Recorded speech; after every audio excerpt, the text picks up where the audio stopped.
Jeff New, and now more recently, not as recent, but recently compared to the others, Brandon Moreno. Yeah, yeah. And I remember the transition that he had to go through in the splitting with his former Yeah, coach yeah. for the reasons at Yeah, the yeah. time that, and how you were able to step in as a stabilizing force. Yeah. Which brings me to a question before we elaborate on that about your philosophy, because I don't think you would be as successful as a coach if, besides your personality and what you believe in, your philosophy that you pass on to your fighters. So I'd like you to talk a bit about that. Well, I mean, it comes, comes very highly regarded coming from you, and it's very flattering to have you telling me that. I think it's really starts. I mean, this is cliche, but you're gonna smile and laugh too. It's the love that you put in the guys. Mm-hmm. How much real work are you putting in? Mm-hmm. People know bullshit, man. They know it. They see it. Oh, you're doing great. Blah, blah, blah. Sometimes you gotta tell people you suck, man. I don't know if you're ready. Mm-hmm. I had a guy. I'm not gonna name him. He just won, did a great job, but he had a couple, weeks before the fight, a practice where he was just came in the office and he was complaining. I just did terrible.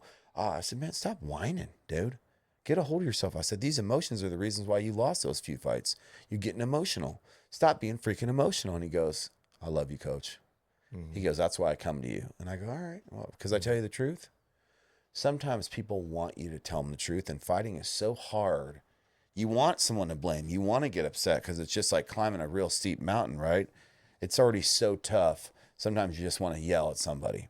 Mm-hmm. So I think coaches sometimes, they coddle these guys, they tell them what they want to hear, and people don't respect that. Mm-hmm. And having done it myself as a fighter, I know I loved it when my coaches told me the truth. Like, hey, you know what, man, you're not really looking good, or you're looking weak, or your transitions aren't good, or whatever.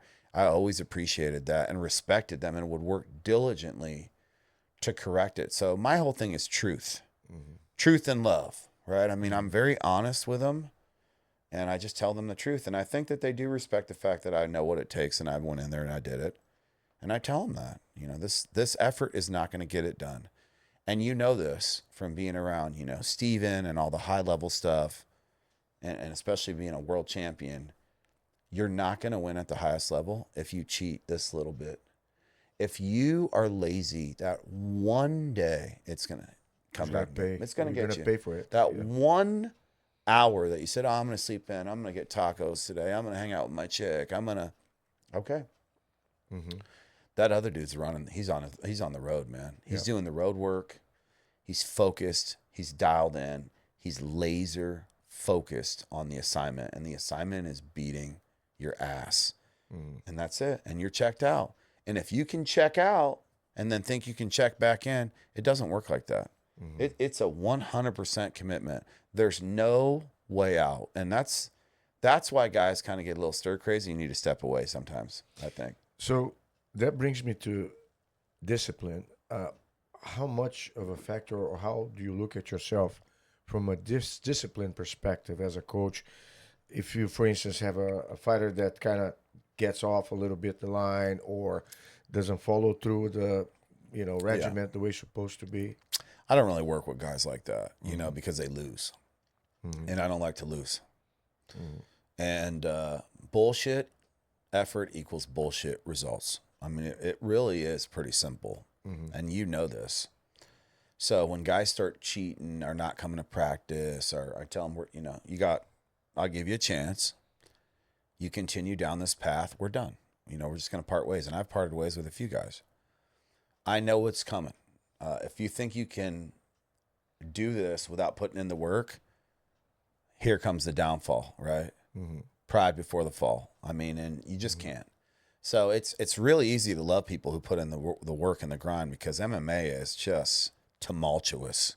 Mm-hmm. It's so hard. I mean, even the guys making a lot of money, it's still, for what it is, how hard it is, man, it's tough. So whenever someone's putting in the real work, nothing needs to be said. It's such a natural discourse. Yeah. It's organic. Yeah. It's an organic respect. We're both in it, man. We're both in the bunker together. We're like, we're going to win this war. And that's what it is. I mean, we're showing up to win a war and win And the other guy's either he's gonna take all your mojo, gonna take your money, gonna take your juice and move up, and we're gonna be done, or you're gonna stay relevant. You know, it's not easy to do. So that brings me to the mental part as well. Like because being a coach, you can give the skill sets. How about the mental game? And how do you instill confidence on your guys if they are doing everything right? You have sometimes guys that are very capable, but they don't have the belief in themselves. Yeah. I think that you do that with a lot of different things. Simulating in the gym, doing rounds, hard training, miserable training. You know, like, I mean, I had Brandon doing 8 rounds for Pantoja. 8 rounds, 47 minutes, 49 minutes. New guy every time. I mean, miserable, because I knew Pantoja is a psycho, and he was. And the fight came down to the last 2 minutes. Man, he was, and I knew it, and tight. I knew it. Yeah. I knew it. I knew he would look at me in the middle of that camp like, God bless Brandon, because I mean, I have tortured that kid. I mean, I have tortured him in ways that most people will break. And I'm talking about, Figueiredo fight, I tortured him for us to win the title, to get it back. But the Pantoja camp, I mean, he would just be, and he would win. He would win 47 minutes, 48 minutes. Incredible. But there was Pantoja. Every time it looked like he was out, he could come back. And that's that level, the champion level, the high level. Yep. The highest level. Small margin, isn't it? Tiny detail, tiny margin. Brandon hit Figueiredo here, right over the glove, close the eye, we win an undisputed title.